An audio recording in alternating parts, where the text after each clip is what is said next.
é o tema quente do momento. Debatido por diversas vezes de forma exaustiva em todos os meios de comunicação, ao ponto de mesmo ainda quente se ter tornado talvez chato.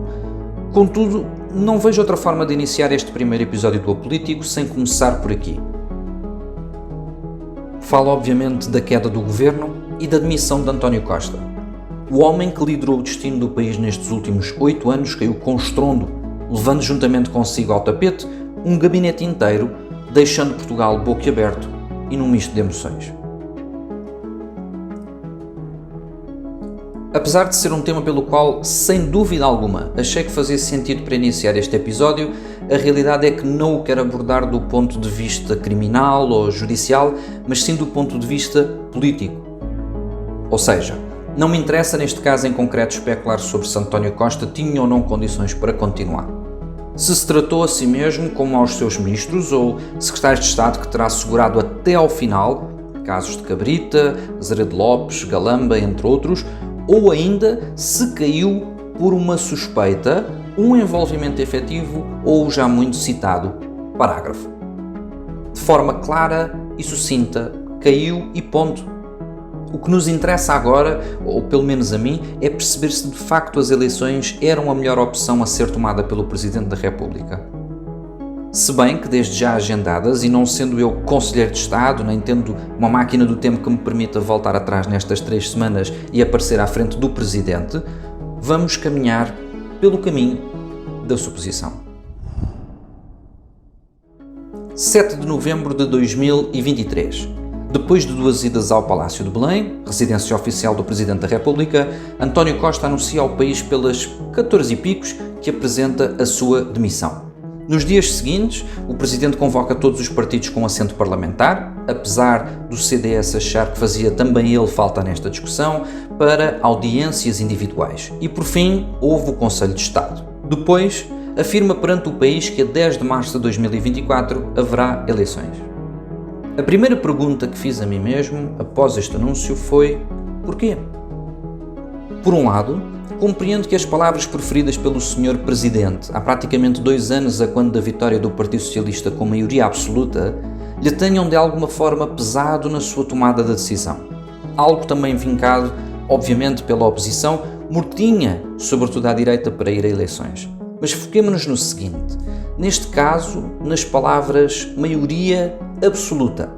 Carlos César e a comitiva do PS que foi até Belém apontou supostamente alguns nomes para suceder a António Costa e garantiu para todos os efeitos que estavam em condições de criar um novo governo e levar o seu mandato até ao final. A maior parte dos comentadores sugeriu que esta opção era desnecessária e impossível de concretizar, não só dadas as palavras que já aqui mencionei do Presidente em 2022, mas também por um erro histórico, vamos lhe chamar assim.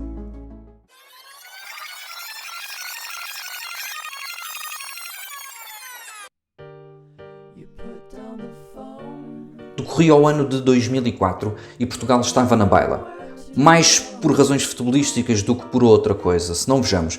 O Porto acabava de se sagrar bicampeão nacional e após uma taça UEFA conquistada no ano anterior, hoje Liga Europa, acabava de ganhar a sua segunda Liga dos Campeões da história. Nem um mês depois, e o Euro 2004 iniciava-se em Portugal.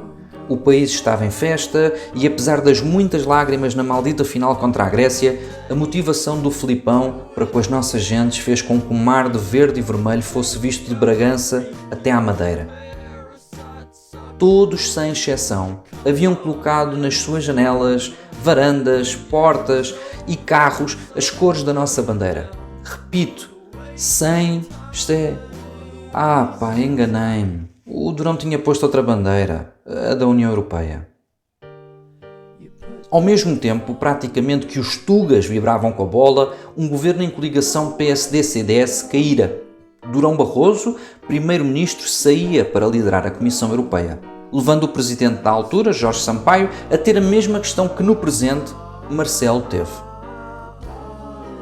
Como se sabe, Pedro Santana Lopes, à altura vice-presidente do PSD e presidente da Câmara Municipal de Lisboa, foi quem assumiu o cargo, evitando um regresso às urnas, também quase como no presente, praticamente 2 anos depois, apenas os meses mudam.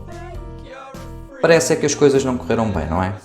entre ministros que não cumpriam, a fissuras internas na própria coligação, a decisões consideradas estranhas e até certas imposições feitas por Jorge Sampaio, aquilo que fora tentado se evitar acabou inevitavelmente por acontecer. Apesar desta situação, a verdade é que nem os tempos nem as circunstâncias, embora que parecidas, são as mesmas. Sim, um primeiro-ministro sai e é necessário alguém que segure o leme do barco, mas vejamos. Contrariamente a 2004, não há coligação, mas sim uma maioria absoluta. Os possíveis nomes apontados não viriam de fora, exceção para Mário Centeno, que no entanto havia sido Ministro das Finanças no governo anterior, também ele liderado por António Costa. E o Orçamento de Estado para 2024 em cima da mesa, sendo necessária, sejamos nós a favor ou contra o documento, a sua aprovação para que o país usufrua de estabilidade. No meu ponto de vista, talvez fosse mais fácil garantir essa estabilidade, mesmo que desconfortável para alguns, a troco do contrário. Quanto às palavras do Presidente, a quando da tomada de posse de António Costa, como dizer isto? Já sei. Às vezes é preferível voltar para trás no caminho porque o Waze também falha.